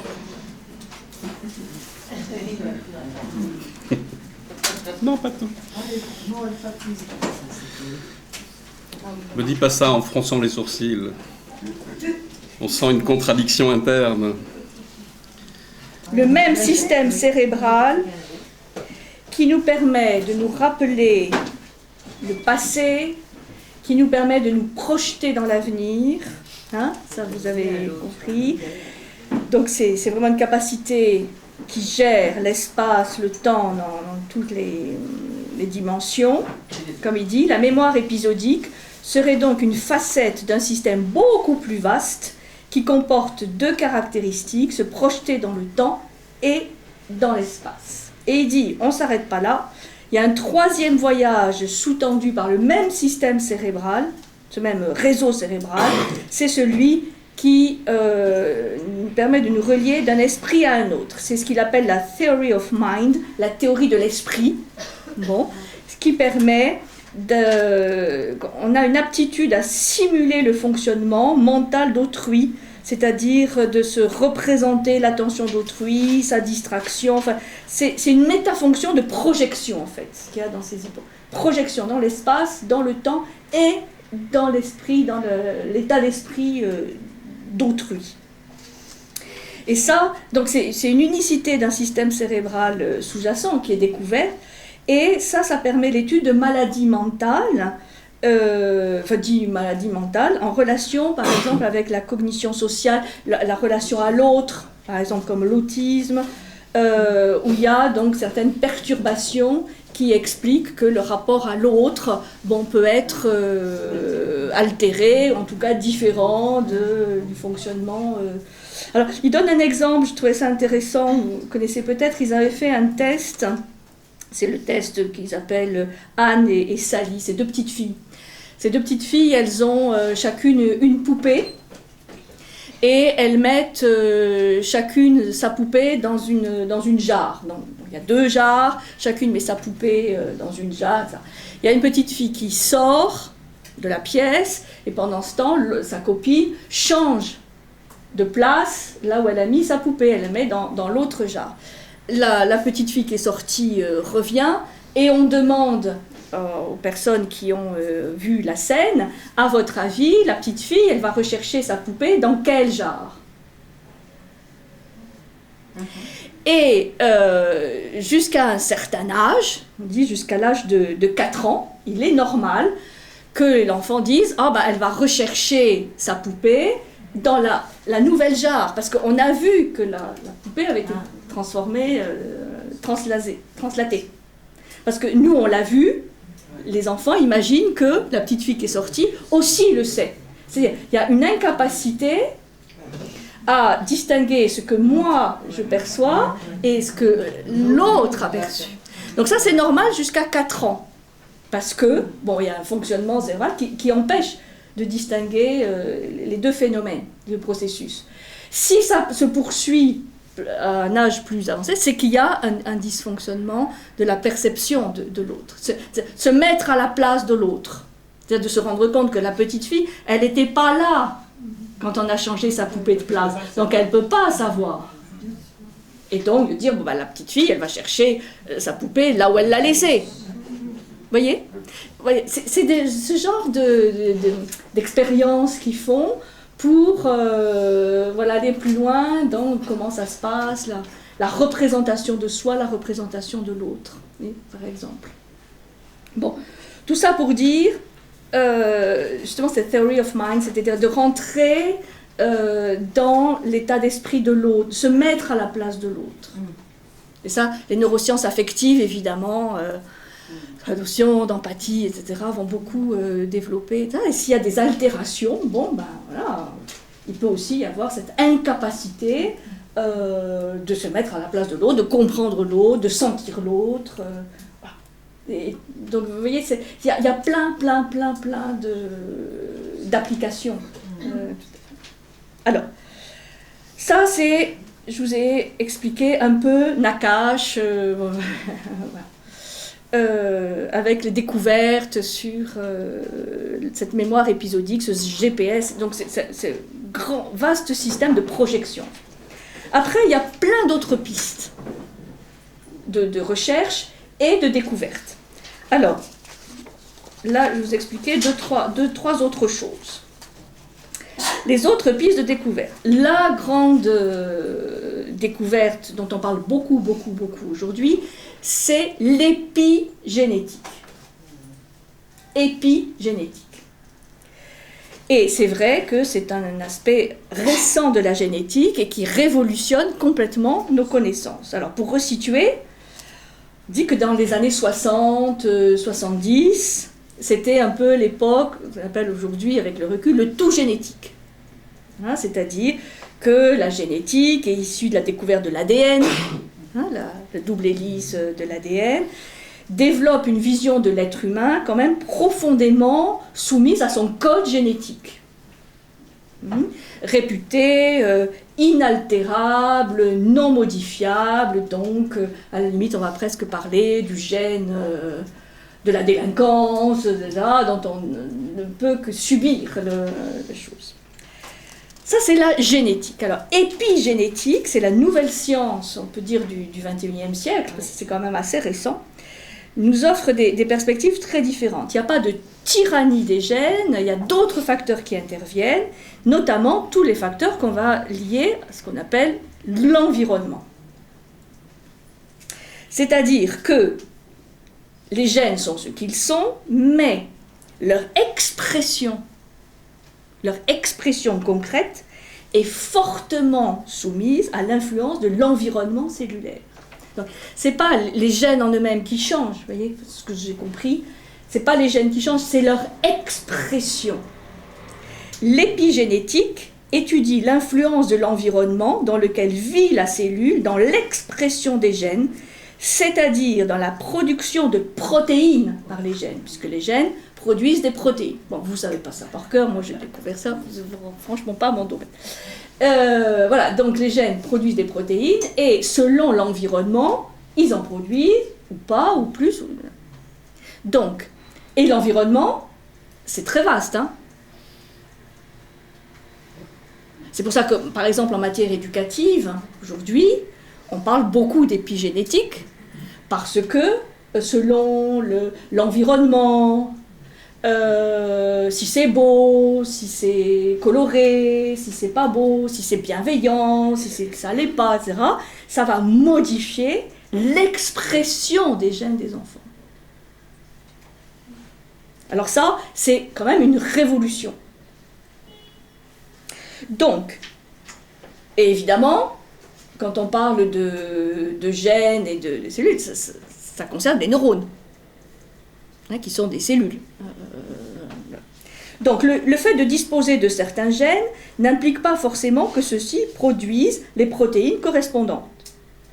Le gène peut s'exprimer ou au contraire s'occulter. Là aussi c'est comme pour les neurones, hein, repos ou actif, le gène peut produire des protéines ou pas. Hein, il peut être inhibé ou producteur. Ainsi, l'environnement peut activer ou désactiver l'expression des gènes sans modifier le code génétique. C'est-à-dire le code génétique, pour l'instant, il reste fixe, enfin, hein, stable.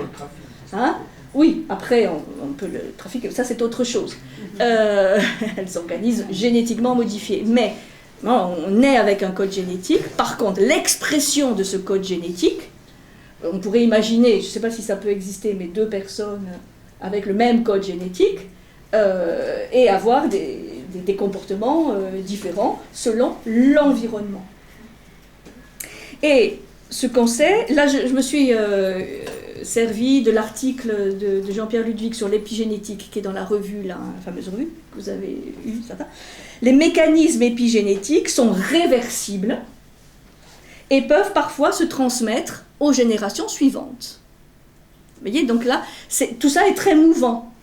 Réversible, c'est-à-dire, ça ne s'inscrit pas forcément dans la grande mémoire, on peut revenir en arrière, mais ça peut aussi se transmettre à des générations suivantes. Et il donne l'exemple, par exemple, de 6 générations de vers, des vers, 6 générations de vers qui, exposées à une odeur, ont donné naissance sur 40 générations à des individus possédant la mémoire de cette odeur. Donc là, une odeur, c'est bien un environnement. Des générations de rats aussi, qui n'avaient pas reçu de soins maternels à la naissance, sont davantage soumises au stress qui se retrouve aux générations suivantes. C'est-à-dire qu'il y a une transmission. Bon, là, c'est des rats, hein, mais ça se voit aussi au niveau de l'humain, de transmettre comme ça un stress lié à un environnement, par exemple, malveillant, alors que, c'est ce qu'on dit souvent, hein, c'est que les scénarios se répètent, se rejouent, c'est-à-dire un enfant qui a été maltraité va maltraiter à son tour ses enfants, ou tout au contraire. Bon. Mais c'est aussi, il y a la réversibilité de ces phénomènes, c'est-à-dire qu'il n'y a pas de fatalité. Voilà. Ce que veut dire l'épigénétique, en un mot, c'est qu'il n'y a pas de fatalité, à dire ah, voilà, moi j'ai tel code génétique, bon, je le subis. Non, parce que l'environnement a une importance fondamentale. Donc, et entre autres, on va dire, pour les êtres humains, c'est d'être dans des environnements humains, d'avoir des amis, d'avoir des relations, et quand on vieillit aussi, surtout, de ne pas se renfermer, de ne pas s'isoler, mais de rester ouvert, de rester curieux, de plein de choses. Ça, c'est l'environnement. Voilà, donc c'est pour ça qu'on est là, pour vieillir bien. Non, mais voilà, c'est tout ça l'environnement. Le côté transmissible, c'est quand même plus difficile. Voilà, alors, ça, c'est ce qu'on trouve dans une partie de cette revue où il y a un... Parce que cette vision épigénétique, en tout cas pour certains radicaux de l'épigénétique, vient démolir la vision connexionniste de la mémoire. Alors que, ce que je vous ai expliqué jusqu'à maintenant, c'est ce que certains appellent la vision connexionniste de la mémoire. C'est la mémoire, des connexions, des réseaux, hein, le GPS, etc. Bon. Et puis, il y a ceux qui disent, comme le fameux David Glanzman, qui est un Américain, qui dit, tout ça, c'est l'ancien paradigme, ça n'a plus lieu d'être. Le dogme de la mémoire, vous voyez, le dogme de la mémoire en réseau a vécu, place à la mémoire épigénétique. Donc il y a aussi maintenant les ayatollahs de l'épigénétique, comme il y a, enfin, c'est très violent, hein, on ne se rend pas compte à quel point c'est les luttes entre scientifiques. Ça serait tellement simple d'admettre les deux. Comment ? Ça serait tellement simple d'admettre les deux. Alors voilà, c'est-à-dire, moi je ne crois pas aux visions radicales, c'est comme en physique. Enfin, aujourd'hui, on est en train de, enfin, toujours depuis un siècle, on cherche à faire l'unité entre la vision, par exemple, d'Einstein, hein, de la relativité, et la vision quantique. Parce que, a priori, ça s'oppose. Bon, et il y a plein de chercheurs qui cherchent l'unité qu'il y a derrière. Et probablement, ils sont dans le vrai, puisqu'il n'y a pas de raison de remplacer une vision par une autre. Et donc, là, moi, je pense, je ne connais pas grand-chose, mais je pense qu'il y aurait un moyen, il y aura sûrement un moyen de relier la vision connexionniste avec l'épigénétique. C'est-à-dire que ces réseaux, ces connexions sont soumises à l'environnement. Enfin, ça me semble pas si compliqué que ça, mais là, vous avez vraiment... Alors, en 2 mots, ben voilà, il dit... lui, il dit, là où on se concentrait sur la mise en réseau des neurones, en fait, et c'est vrai que c'est assez différent, la mémoire serait en fait imprimée à l'intérieur, au cœur du noyau des neurones. Et les marques épigénétiques contrôlent la manière dont la double hélice d'ADN s'exprime et façonne l'état biochimique des neurones. C'est-à-dire que pour lui, c'est pas simplement une question de connectique, de réseau un peu superficiel, que les choses se jouent vraiment au cœur des neurones. Et que c'est là où se joue la modification due à l'environnement. Et moi, comme ça, vu de l'extérieur, je pense qu'il n'y a pas de raison de ne pas, à la limite, concilier les deux. Mais là, oui, c'est-à-dire, il dit, non, il faut changer radicalement de paradigme. Et c'est vrai que la vision dominante aujourd'hui, c'est quand même la vision connexionniste. Enfin, bon, voilà ce que je vous ai expliqué. Et donc, la révolution.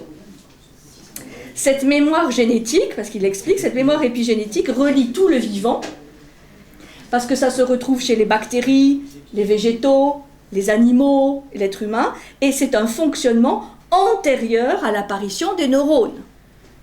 Alors, il dit un fonctionnement antérieur à l'apparition des neurones. Après, on ne sait pas exactement quand est-ce qu'ils sont arrivés, les neurones. Donc, vous voyez, c'est pour vous dire que, bon, c'est très intéressant, hein. C'est Science et Vie, qui dit, vous voyez, la mémoire, on a découvert les molécules des souvenirs.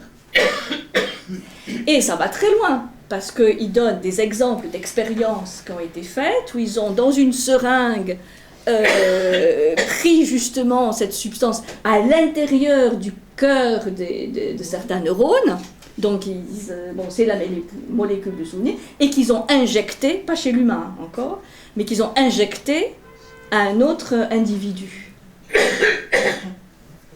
Donc vous imaginez les problèmes éthiques aussi, hein, que tout ça pose, parce que là on le fait avec des vers, avec des rats, bon, voilà. Mais c'est ce qu'on appelle les souvenirs, enfin ça peut donner un élément tout à fait concret et matériel, ce qu'on appelle les souvenirs induits, fabriqués, c'est-à-dire on injecte à quelqu'un un souvenir. Bon, là, comme on disait tout à l'heure, on est dans les systèmes totalitaires, 1984, le meilleur des mondes, où on peut fabriquer...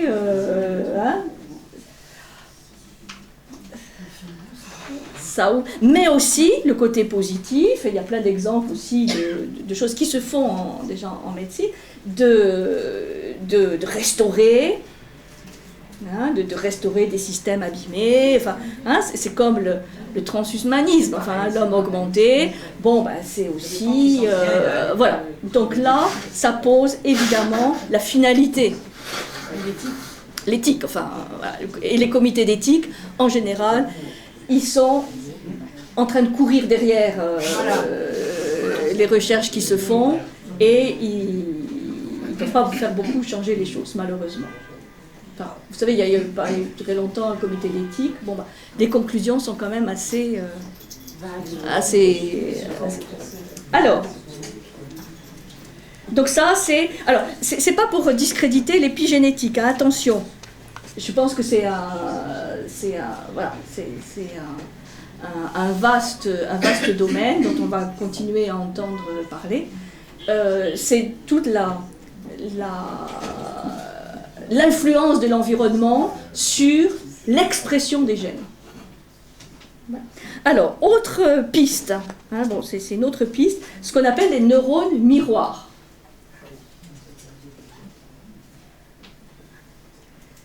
Alors, vous avez peut-être entendu parler? Non. Les neurones miroirs.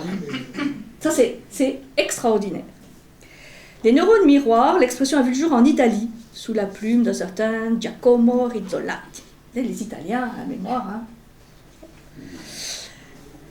Et donc, ils jouent probablement un rôle dans l'apprentissage de pas mal d'expériences diverses, du langage ou d'autres types d'apprentissage. C'est-à-dire, on a, grâce à certains de ces neurones, qui sont des neurones miroirs, hein, ça veut dire ce que ça veut dire. Ça veut dire qu'on apprend, bien sûr, en faisant, mais aussi en regardant faire. On apprend en se mettant mentalement à la place de l'autre. Alors, c'est ça le principe des neurones miroirs. Vous allez voir, c'est absolument fabuleux. Dès que nous observons le comportement ou le mouvement d'une personne, ces neurones miroirs s'activent immédiatement, exactement comme si nous avions réellement, nous, ce comportement, ou que nous exécutions ce mouvement. C'est la même zone qui est activée, pour dire les choses très simplement, c'est la même zone qui est activée quand on fait quelque chose ou quand on voit quelqu'un faire quelque chose. C'est pour ça qu'on peut apprendre en voyant faire et pas simplement en faisant. Alors, oui, bien sûr, mais par exemple, je pense à la pédagogie Montessori, où c'est très développé, où on montre à l'enfant qui est attentif, justement, hyper silencieux, attentif, on lui montre un geste, une seule fois, et ensuite l'enfant le refait, autant de fois qu'il le veut. C'est une des règles de la pédagogie Montessori. Bon, il connaissait probablement, Maria Montessori ne connaissait pas les neurones miroirs, mais ça va très loin, c'est-à-dire c'est la même zone qui est activée. Alors, comme ils disent, nous comprenons alors la force, la profondeur émotionnelle, par exemple, qu'engendrent les images, les photos, les films. C'est-à-dire qu'on regarde un film violent, c'est la même zone qui fait tuer quelqu'un dans le film qui est activée dans notre cerveau. C'est comme si nous, on tuait quelqu'un. D'où, évidemment, les applications dans l'éducation. On dit, bon, les écrans, les violences, enfin, ce que regardent les gens, les jeunes, les enfants sur leur tablette, sur leur, est hyper important. Parce que, et c'est aussi toute cette réflexion sur le virtuel, ah oui, mais dans les jeux vidéo, on tue, mais c'est virtuel, les gens se relèvent. Oui, mais en attendant, a été activé dans le cerveau le fait de tuer quelqu'un. C'est pour ça que pour pas mal d'enfants aujourd'hui, de tuer quelqu'un, ça n'a pas de... C'est totalement banal. Et après, on va dire non, la violence, non, ça n'a pas d'impact. Bon, c'est faux. Bien sûr que ça a un impact. Et donc, en fait, les neurones miroirs permettent de comprendre ce phénomène-là, mais aussi, c'est ce qui permet de rentrer en contact avec l'autre. C'est-à-dire l'empathie, de se mettre à la place de l'autre, de comprendre ce que ressent l'autre, etc. Tout ça aussi repose sur les neurones miroirs. Donc, évidemment, ça a un lien avec l'épigénétique, les neurones miroirs, parce qu'on se rend compte à quel point l'environnement dans lequel on est a une influence, mais considérable. Donc c'est pas simplement ce qu'on mange, ce qu'on ingère, c'est aussi l'environnement au sens large dans lequel on évolue. Et pour les enfants, c'est déterminant dans les 5 premières années. Un environnement violent, de maltraitance, ou un environnement d'amour et bienveillant. Voilà. Ça marque l'enfant. Alors, on dit c'est réversible, certes, mais il y a quand même des schémas qui sont bien ancrés après. Vous voyez? Donc, vous voyez, ça a plein d'applications, tout ça. Alors, là aussi, comme de nombreuses grandes découvertes, le domaine de pertinence des neurones miroirs fait débat. C'est-à-dire, il y a ceux qui disent tout est neurones miroirs, et d'autres disent tout ça c'est quand même très relatif. Bon. C'est normal parce que c'est quand même assez récent. Donc, l'imagerie fonctionnelle montre que regarder un film avec des visages heureux, effrayés, maussades, active chez le spectateur les mêmes aires cérébrales, à un moindre degré, mais voilà, on va voir une comédie, normalement on ressort un peu plus léger, un peu plus heureux. On regarde un film vraiment glauque, on n'a plus beaucoup d'espoir dans l'humanité. C'est normal. Donc après, on se dit, en fonction de... Qu'est-ce que je choisis de regarder ? Est-ce que je continue à regarder les nouvelles, avec les psychoses, coronavirus ou autres, ou est-ce que je ne regarde plus les nouvelles ? Non. Bon. Donc ça, c'est une autre piste. Épigénétique, neurones miroirs. Oh, encore une autre piste. Les 3 cerveaux. Les 3 cerveaux. Oui, Yves. Tu as au moins 3 cerveaux. Ben, j'en ai un secours.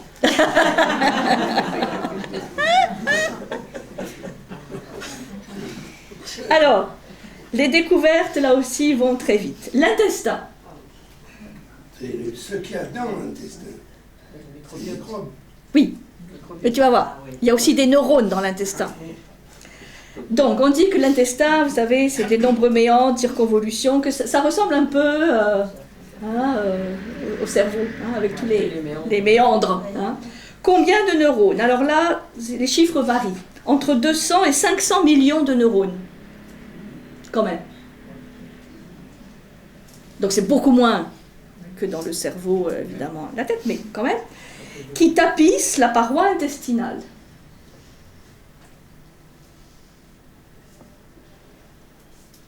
C'est pourquoi l'intestin est parfois appelé le 2e cerveau. Donc, et ça met aussi en évidence, aujourd'hui on en parle beaucoup, du lien entre la porosité de la paroi intestinale, par exemple, et les neurotransmetteurs. Bon. Donc l'intestin. C'est-à-dire que, voilà ce qui se passe dans l'intestin. Donc évidemment, là oui, ce qu'on mange peut avoir un impact, mais aussi, et là c'est vraiment encore toute une découverte, tout ce qui est émotionnel. Tout ce qui se passe dans le ventre. Quand on a une émotion forte, j'ai un coup dans le ventre, c'est pas par hasard. Donc là, il y a tout un domaine d'investigation sur l'intestin. Le cœur, lui aussi, a un système nerveux propre, mais qui est en relation avec, évidemment, le système nerveux du cérébral. Dans le cœur, pour l'instant, on a identifié environ 40 000 neurones. Donc, vous voyez, c'est évidemment très peu, mais un réseau de transmetteurs complexe et très serré. Donc, alors là, c'est vraiment, on est au début. Le cœur peut apprendre, se souvenir et prendre des décisions indépendamment du cerveau. Vous savez, là on dit les décisions du cœur. On a découvert récemment qu'avant toute décision du cerveau, quelques millisecondes avant, se produisait une impulsion du cœur en direction du cerveau, et c'est le cœur qui donnait ses instructions au cerveau. Ça veut dire que quand on prend une décision, on dit voilà, j'ai mûrement réfléchi, c'est rationnel, c'est voilà, j'ai pesé le pour, le contre, je décide ça, donc une décision bien rationnelle du cerveau. En fait, celui qui peut-être à manigancer le truc, c'est le cœur. C'est tout récent. Le fait de dire que le cœur a une mémoire propre à court et long terme et envoie davantage d'informations au cerveau que le cerveau n'en envoie au cœur. Parce que ça peut être aussi dans les deux sens. Le cerveau peut dire au cœur, voilà, ça. Mais il y a plus de relations, semble-t-il, cœur-cerveau que dans le sens inverse. Ça veut dire que nos décisions sont davantage prises par le cœur que par le cerveau. Et ce cœur, c'est encore un mystère. Alors, c'est vraiment intéressant parce que quand on connaît un peu, par exemple, l'Égypte, hein, lors du jugement de la fameuse psychostasie, qu'est-ce qu'on pèse? Le cœur, qui doit être aussi léger que la plume, etc. Pourquoi le cœur? Parce que pour eux, le cœur était le siège de la conscience.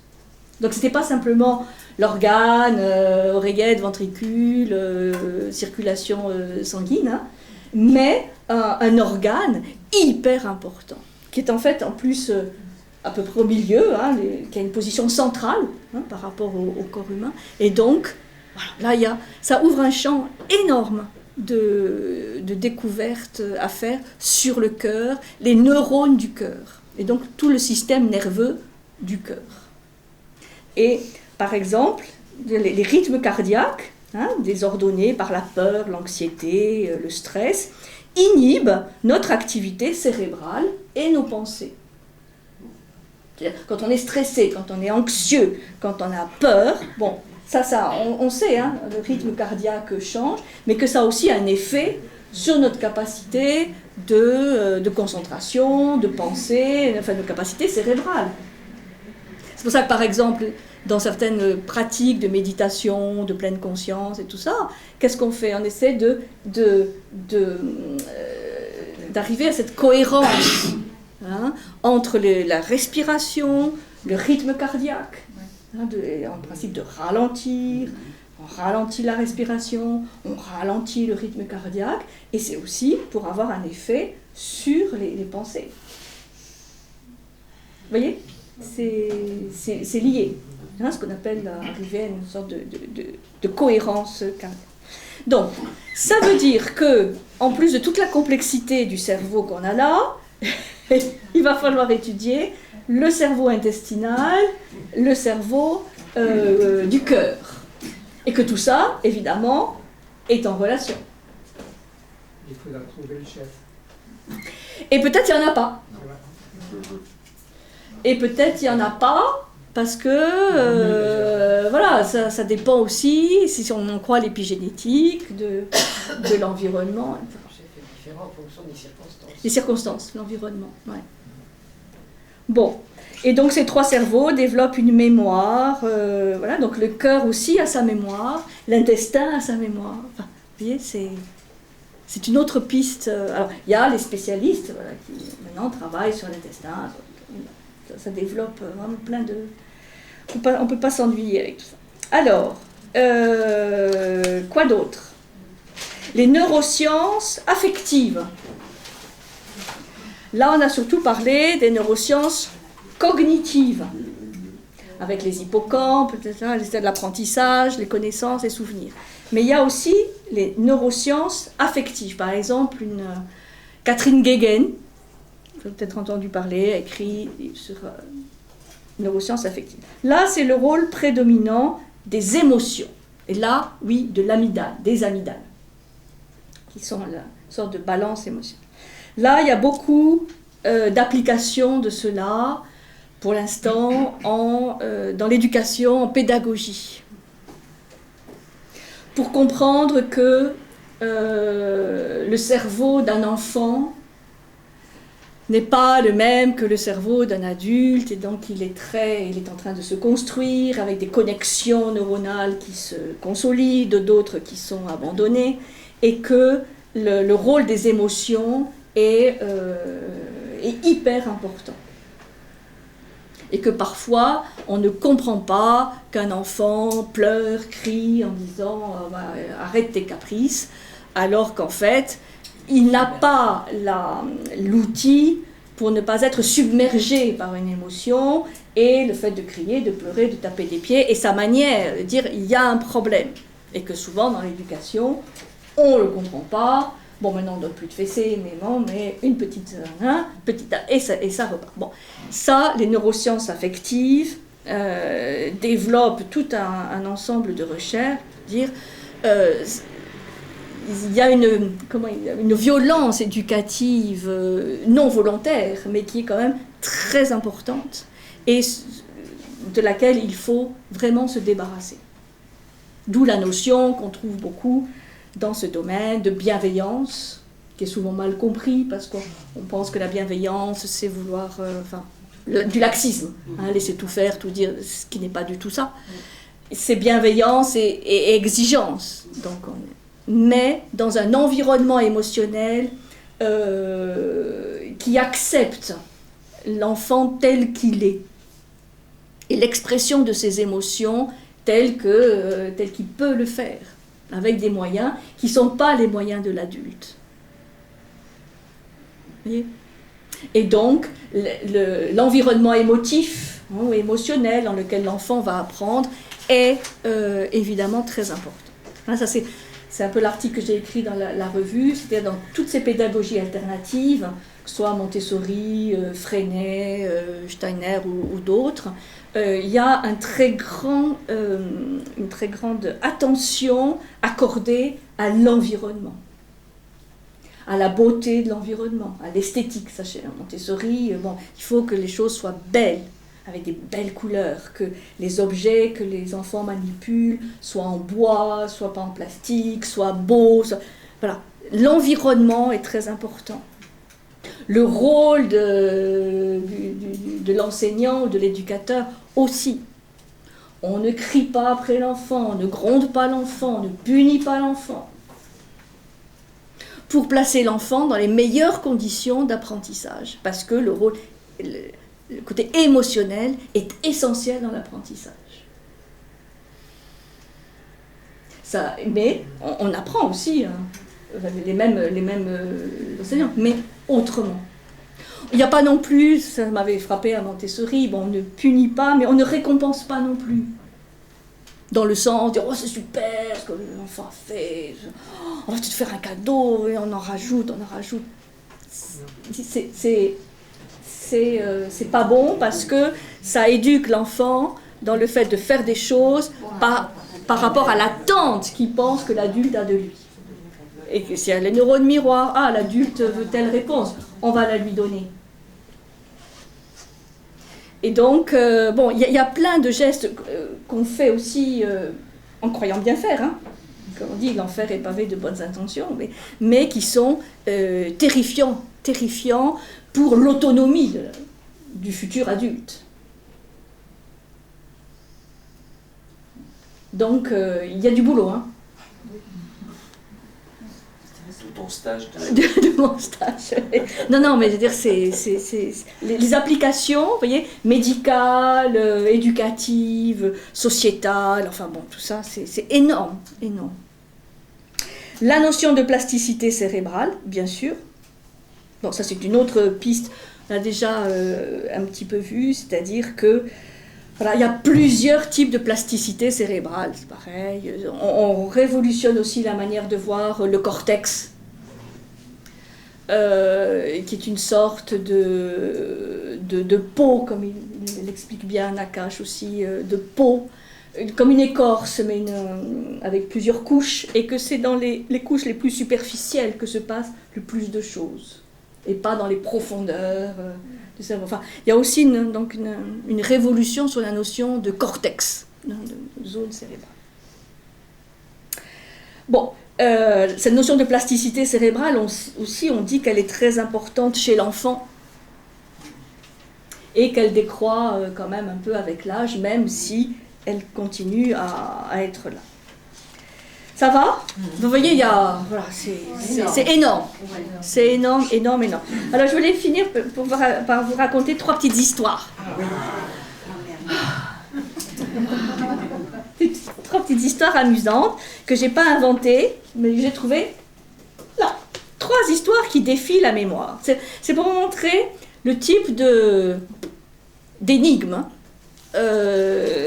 sur lesquelles ils sont en train de travailler. Tous ces gens. Le cas de la chenille qui mue. Vous savez, le papillon. Hein? Quand la chenille devient papillon, lors du processus de métamorphose, les connexions synaptiques sont entièrement reconfigurées. Pourtant, des expériences montrent qu'un papillon peut faire preuve, lorsqu'il sort de sa chrysalide, d'un goût marqué pour certaines feuilles précises, dont il a découvert la saveur à l'état de larve. C'est-à-dire, même si les connexions synaptiques sont complètement reconfigurées, il y a la mémoire de la bonne feuille, quoi. Hein? Idem chez la mouche. Par exemple, la mémoire de ces larves transmet à leur forme adulte la peur d'une odeur associée à un choc électrique. La neuroépigénétique explique très bien ce type d'observation. Donc, pour dire qu'il y a vraiment des éléments qui nous échappent encore. Là, je me rappelle, il y a quelques années, il y avait eu toute la polémique, la mémoire de l'eau, vous vous rappelez, hein, avec le professeur Benveniste qui a été éjecté parce qu'il disait des choses tout à fait... bon, ça fait partie du quotidien, quoi, des phénomènes de mémoire qu'on ne s'explique pas. Le cas de l'écureuil qui hiberne, c'est mignon plutôt. Les écureuils terrestres arctiques hibernent jusqu'à 9 mois. Les connexions entre leurs neurones se rétractent alors significativement, y compris dans les régions liées à la mémoire à long terme. Pourtant, au réveil, l'animal n'a ni perdu le souvenir de son clan, ni celui de petits exercices dans un labyrinthe appris avant l'hiver, sous la houlette des scientifiques. À croire là encore que les souvenirs ne sont pas stockés dans le réseau de neurones.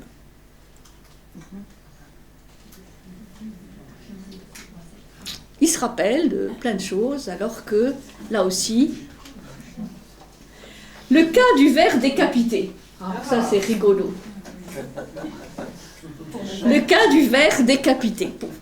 Couper, alors ça, bon, voilà, couper la tête, on dirait une recette de cuisine, couper la tête d'un planaire. Je pense que c'est un planaire, c'est un ver plat, hein, ça doit être ça. La tête d'un planaire, et il lui en pousse une nouvelle avec un cerveau tout neuf. Vous savez, un ver, hein, coupe, et ça se reconstitue. Mais c'est un autre cerveau. Parce que le ver a un cerveau aussi. Dès les années 1960, le biologiste Jesse McConnell souhaite valider sur cet organisme la théorie de Hebb sur la plasticité synaptique comme support de la mémoire à long terme. Lors de sessions d'apprentissage, les vers reçoivent un flash de lumière suivi d'un choc électrique. Ils retiennent vite la leçon et fuient désormais au moindre flash lumineux. Puis, il leur coupe la tête et attend quelques semaines sa régénération. Et là, surprise, la mémoire du choc n'a pas disparu. Mais où était-elle donc stockée ?